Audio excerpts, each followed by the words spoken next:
نئے سال کی آمد پر خوشیاں منانا شرعاً اس کا کیا حکم ہے؟ چنانچہ نئے سال کی آمد پر چاہے وہ اسلامی سال ہو، چاہے قمری سال ہو، چاہے وہ شمسی سال ہو، کسی بھی سال کے نئے سال کی آمد پر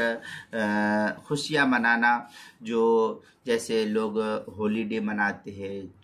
یا چٹھی رکھ کر کے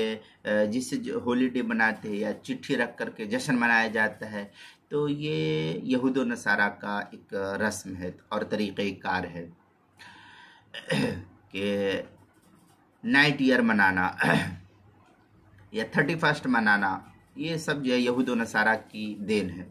شریعت اسلامی میں اس کی کوئی اصل بھی نہیں ہے اور اس کی کوئی بنیاد بھی نہیں ہے۔ تو شریعت میں اس کی کوئی اصل بھی نہیں ہے اور اس کی کوئی بنیاد بھی نہیں ہے۔ یہود و نصارہ کی یہ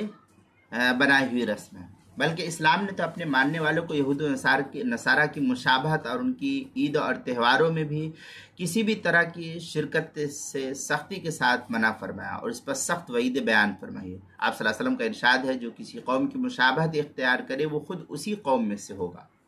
اور جو شخص مسلمان ہوتے ہوئے غیروں کی رسم و رواج کا طالب ہو وہ عند اللہ سخت مبغوض اور ناپسندیدہ ہے۔ اس لیے Christmas day, birth day, mother day, Valentine day اور دیگر تمام ڈیز جو ہوتے ہیں، اس کو بطور عید منانا اور خوشی کے منانا یہ شرعاً کسی بھی صورت میں جائز نہیں، یہ سب ممنوع ہے۔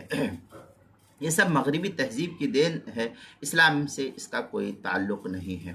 چنانچہ اسلام تو اس سے منع کرتا ہے، حدیث پاک کے اندر ہے، ابو داؤد میں، من تشبہ بقوم فہو منہم، ابو داؤد صفحہ نمبر 559۔ مشکات میں ہے، ابغض الناس الی اللہ ثلاثۃ، ملحد فی الحرام ومبتغ فی الاسلام۔ یہ بخاری کی روایت ہے جو مشکات میں نقل کی گئی، صفحہ 27، باب الاعتصام بالکتاب والسنہ، الفصل الاول کے تحت،